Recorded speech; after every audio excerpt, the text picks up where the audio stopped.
Well, Di, you're in Monday's draw, but not on your own. Are you disappointed not to go through first time? Yes, but however, we're in the draw.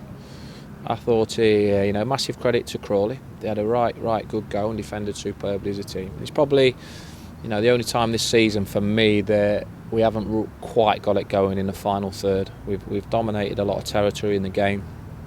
We've got a lot of crosses in the box.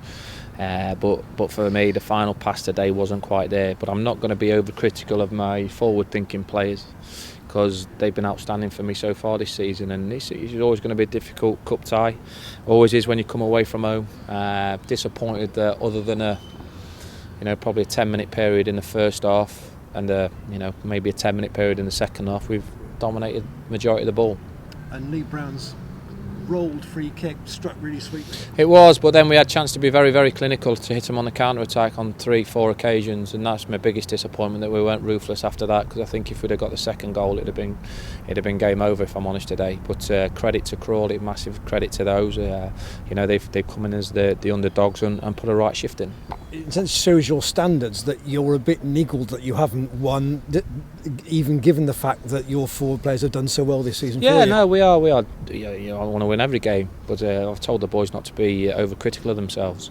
That happens in football. It's never the easiest place to play at Crawley, and for me, if we'd have just shown that little bit more composure, better decision making in the final third, and been a bit more ruthless, we'd have seen the game through. However, you've got to give credit for Crawley for defending the way they did, and they caused us 1 or 2 problems on the front foot as well. Cal didn't have much to do before the equaliser. What was your reading of it? Yeah, no, he hasn't had a lot to do, but he's had to make 1 or 2 saves, but it wasn't for me. After the first goal, we scored the first goal. There was a key area for me where after 15 minutes of the first goal, we've dominated and we've pressed high or we've hit them on the counter, and we haven't quite been clinical enough there.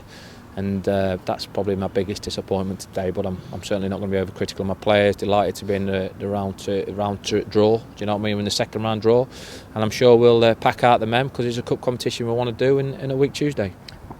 In the technical area, were you watching the game thinking you just wanted to play a little bit more tempo? Or? Well, listen, they go down to 10 men and we're probing. The final ball's lacking to a certain degree. They're riding the luck a little bit. Balls flashing around the post in the box.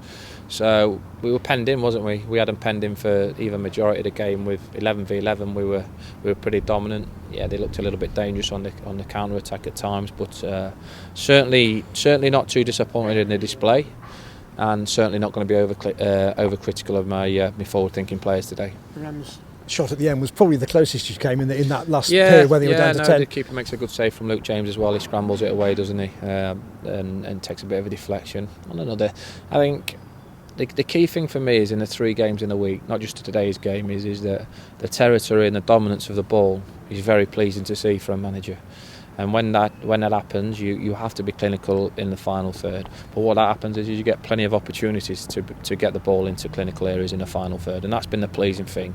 Over the course of the 3 games in the week, we've dominated the majority. You're never going to come and dominate 90-95 minutes of football games. We didn't dominate for that long here. The game got a bit scrappy at times, but for me, we was the main forward-thinking team. And just wider point on that, do you think your ball retention in League One has been much better than League Two? In fact, you're upskilling the players, if I can put it that way. Well, no, the players keep responding to showing that they can move up the levels, aren't they? They've done that for over the last couple of years. So there's no let up, and I keep saying this: we're nowhere near the finished article. You never crack this game, that's for sure, and we just get back and work harder, especially in the final third. Second chance for a different cup tie on Tuesday against Pompey in the Checker Trade, where if you win and Reading do you a favour, you can get through. It's another game we want to go and try and win. It's obviously a tournament that's not getting a lot of criticism, but it's still a football match we want to go out and win. And given the virus that's been around the club this week, do you think you're going to have people available on Tuesday? I'm hoping so. We've had 3 or 4 come with a virus, and we've got to be a little bit careful with that. That's disappointing. I know Charlie was desperate to play today, but unfortunately he picked up the virus yesterday, and Mance had to go. Mansell was in the squad and he had to go, and Bowden's had the virus, and we're hoping to get 1 or 2 back. That's there's a game there. We've got 6 or 7 players missing from selection, whether it be an injury or a virus. But it's football. We've got a good squad. We've got a big squad, and that's the beauty of players coming in and playing the part so far this season.